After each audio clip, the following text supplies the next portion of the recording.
Hello ladies and gentlemen, Willie here. Welcome back to my second part of looking at how Legion changed World of Warcraft. There is a part 1 that will cover a bunch of stuff that I will miss out in this video, so I would recommend checking that out first. Let's get back into it. The initial landmass of the Broken Isles always looked quite small to me, even when you compare it to the likes of TBC or Pandaria, but there was more packed into this land than we had ever seen before. Just to touch on the zones themselves, we released with a total of 5. Azsuna, High Mountain, Val'sharah, Stormheim and Suramar, each one having their own distinct look and quest story to follow along. The key quest for each one was to retrieve a Pillar of Creation, ancient powerful artifacts that would be used to reseal the Tomb of Sargeras when the time came, which all contributed as a driving force to gain artifact power and to better your artifact weapon. Azsuna showing an ancient elven civilization crumbled to ruins, as well as storylines around the blue dragons there. Stormheim with the Valkyr, Vrykul, and without a doubt one of the most memorable lines Blizzard has ever come up with. I am God King Skovald! High Mountain, like the name suggests, is a big old mountain with Tauren with massive horns and eagles, and that's pretty much it. It's also a Hunters had their order hall, Val'sharah exploring the Emerald Nightmare, and us seeing the rise of Xavius and the fall of Ysera. And then we had Suramar. What an experience that was.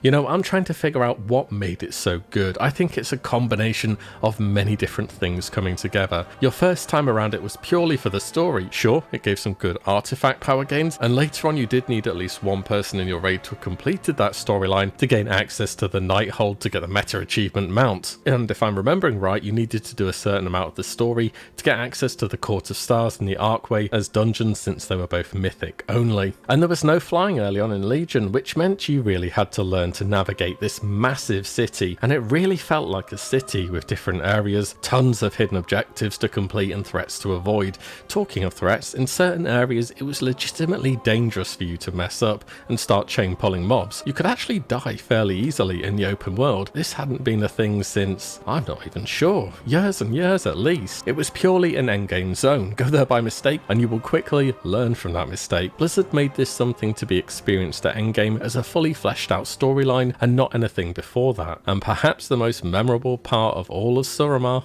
Something's not quite right. An illusion. What are you hiding? Who goes there? Who goes there? Something's not quite right. An illusion? What are you hiding? I swear we get one random memorable bit of voice line from each expansion now. I bet if you played BFA, you can bet what I would choose from that.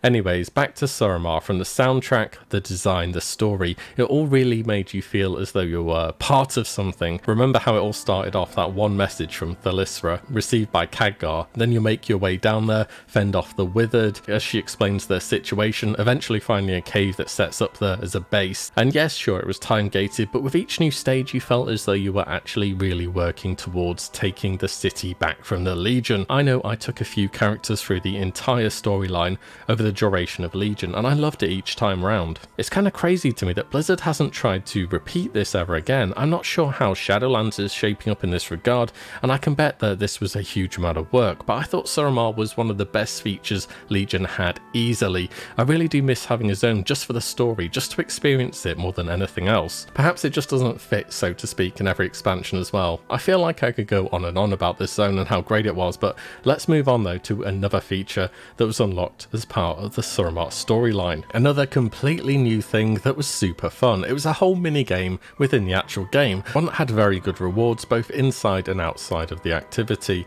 Extra reputation, a good amount of artifact power, and some classes even had their hidden artifact appearance from this. Your army started weak, but as you carefully learned your way through the depths, planned for bosses, got better understanding of the layout, and explored new doors, you became stronger and stronger.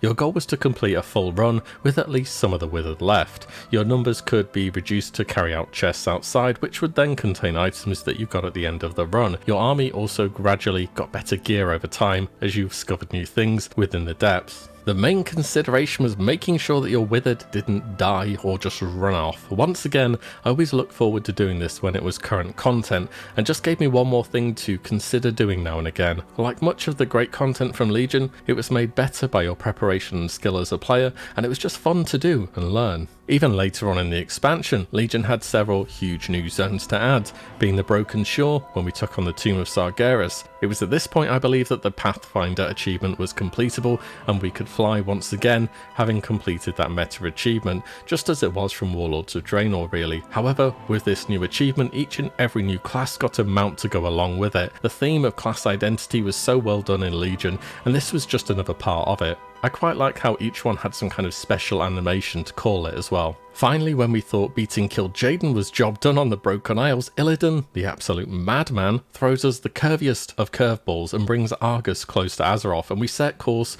to the home planet of the Legion and take the fight to them, featuring 3 new zones in itself: Crocun, Wakari and the Antoran Wastes, and flying out here was once again disabled, telling us the story of how we gradually build up to assaulting the Legion at Antorus the Burning Throne, with gradual releases of the new subzones week after week. And on the subject of all these new zones, Blizzard brought back daily quests to go with them. Or I suppose I should call them world quests now. I thought world quests were a pretty genius change to dailies, to be honest, and if you think about it, it's just moving that blue exclamation mark from an NPC in a quest hub onto the world map, but they gave us a reason to go out into the world day after day, not only for the quests themselves, but for the emissary objectives, which would basically complete a number of quests in one zone and then get a box with some loot in it. These were a good new source of reputation, varied questing, and could be suited to better your character. On a geared main, look for combat quests. On a fresh 110, look for collecting or platforming quests. There was something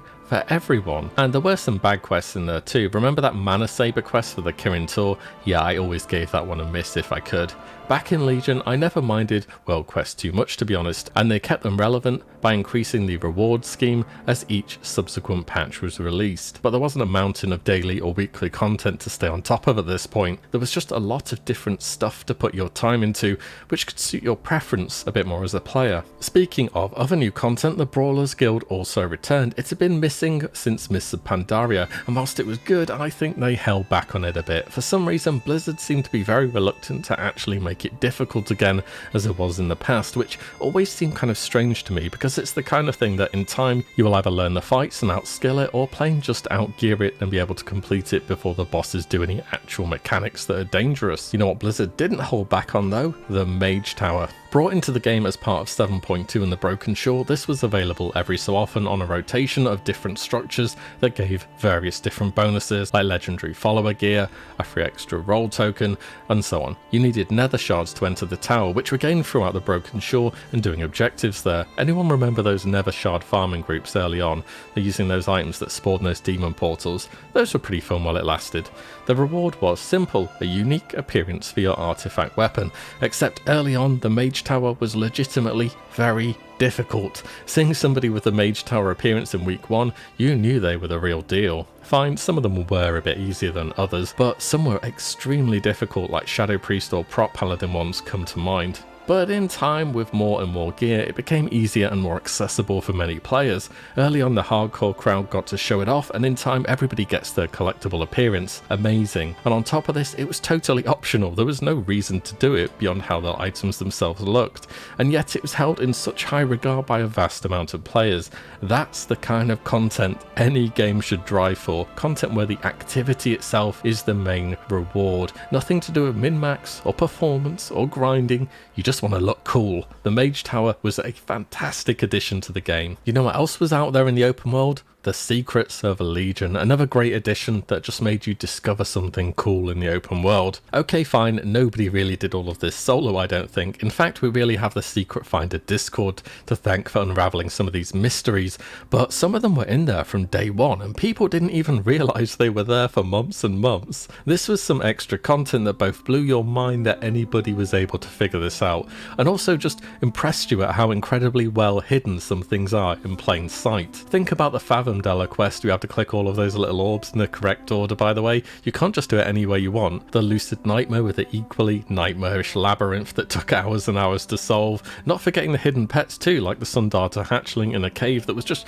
randomly put in way above Northern Winterspring. I think these are super fun to spend an afternoon doing, even if you're just following it along as a guide, as many people did, and as I know I did. It's still interesting to see all these places, and it gives you a bit of fantasy about the game, a bit of mystery to the game, which had been somewhat absent for a while. Let's cover off some of the other expansion features now. Legion truly did a huge amount for the game to bring it where it is today. Well, some of the good bits anyway. Transmog was now instantly learned and put into a collection log, meaning no longer did you need a bank packed to the brim with your tier set collections anymore. In addition, you could now transmog enchants and tabards, as well as being able to hide the shoulder slot. The remainder of the garrison was somewhat kept as a mission table, but there was much less importance in it now. You could check in once per day, send your followers out, and you're pretty much all good. And then there were followers who gave you extra bonuses in the open world. I always remember having Rhaegar Earth Fury on the Shaman, as he made your Ghost Wolf the same speed as your mount, which was so nice. I also remember that drama around Shaman being given Magatha Grim Totem as a follower in 7.2.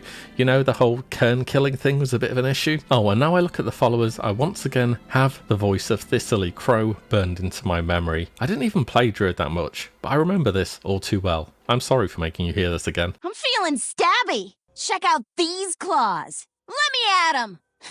There's more where that came from. Your reroll tokens were now from your Order Hall resources too, which could be a bit scarce, but by the end of the expansion you had more of them than you know what to do with. At least you could turn them into profession materials eventually. Speaking of professions, Legion split professions into each expansion, so there was no longer a list of literally hundreds of items that you could create, as well as introducing profession ranks for new items made in Legion, which would make you be able to create them more efficiently. These went from ranks 1 to 3, and similar to so much content in Legion, not only the profession items themselves were learned out in the open world, but so were the ranks, giving a dedicated crafter plenty to go after to get their full collection of new maxed out items. This did give some more cohesion to professions and made them a bit more simpler to understand as a new or returning player as well. Though gear from professions still wasn't really too exciting, at least it got some part of giving crafting oriented players something to do and focus on right though. Now, moving on to dungeon content with a brand new and innovative addition to World of Warcraft, something to make dungeons more than just an initial rush at the start of the expansion,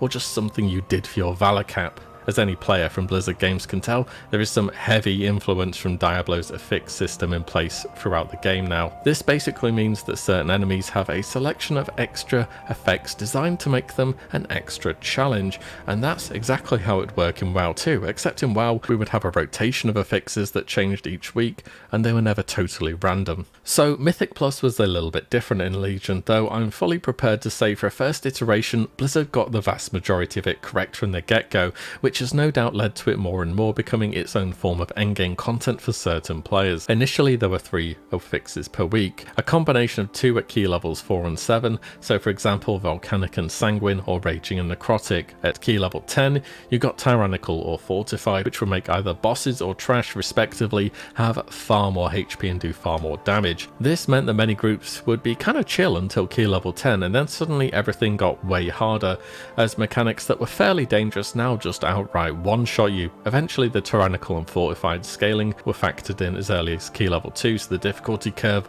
wasn't so severe once you hit 10 and above. And loot worked differently too, way differently in fact. People were able to farm gear at an insane, unprecedented rate with this new gearing system being added to the game. Remember people advertising 3 chests?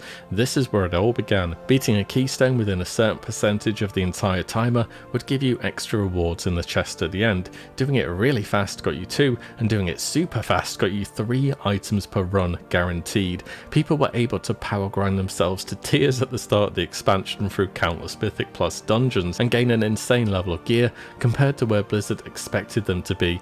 This would end up having a pretty massive impact on the first raiding tier, as we will come to see.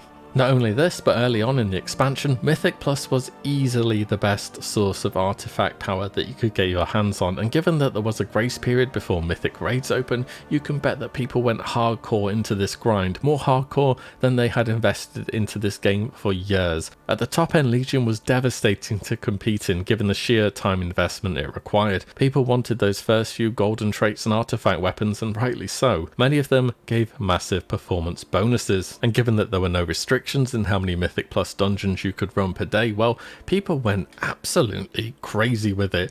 I'm talking people spending a dozen hours fishing for more of Souls keys and spamming that place all day, every day. People could literally blast through the entire dungeon in about 5 minutes on keys. There were literally groups doing hundreds and hundreds of more of soul keys to try and get that artifact weapon to that next big golden trait. Overall though, I think Mythic Plus has been a great addition in creating a new form of endgame progression for smaller groups, encouraging people to figure out new areas of the game, which World of Warcraft players typically love doing. And it also gave dungeons that long-term boost in their lifespan, which they had always fallen short in previously in expansions. I think Mythic Plus has been a complete and utter success. Legion also just had a lot of dungeons. Just to give you an idea, Vanilla had a whopping 26, but that's to account for a much wider level bracket, so that's understandable. TBC and Wrath of the Lich King had 16, Cataclysm had 14, Mists of Pandaria had 9, Warlords of Draenor had a sorry 8 dungeons. Legion brought that all the way back up to 14, with several dungeons being launched later in the expansion, especially the return to Karazhan. A very welcome inclusion for players to check out a dungeon that was so large it was split into 2 Mythic Plus runs as well, lower being a Nightmare on Fortified, upper on Tyrannical as I remember it. Run away, little girl! Run away! It wasn't just a simple copy and paste job either. Okay, some of it was fine, but you wanted to recapture how it was in the day too, right? There was the whole upside down part, chests had been redesigned, and of course we had to do battle with a Demon Lord atop the tower, not forgetting the secret Nightbane fight to make another appearance. I always thought Court of Stars was very interesting and it was far more interactive, I guess is the word, than any dungeon that come before it. What I mean by this is with certain classes or certain professions you could provide additional buffs or considerably speed up the dungeon itself. These could be as simple as damage reductions or damage dealt buffs as you interact with various items. It could call over mini bosses and separate them from the main boss instead of waiting for patrols, which you had to do anyways as part of the tactic here. And then there was the Masquerade Ball event, which you needed to work out who was the spy. Having a demon hunter use spectral sight after chatting with a guest, you could see them instantly. How cool is that? I'd love for this kind of thing to exist again, and Blizzard did do it somewhat in Toll de Gore, but it was far more limited to the scope than the interactions were previously. I guess there is some concerns regarding the competitive nature of Mythic Plus here, who knows. Either ways, more of this would be welcome for me. We still have a huge amount to talk about, mainly raids, and then some of the grey areas, as well as the negatives of Legion. I'll be back for part 3 really soon, as we continue to look at how did Legion change World of Warcraft. If you like what you see, give the video a like and subscribe as there'll be plenty more to come. Take care guys, and I'll see you all in the next one.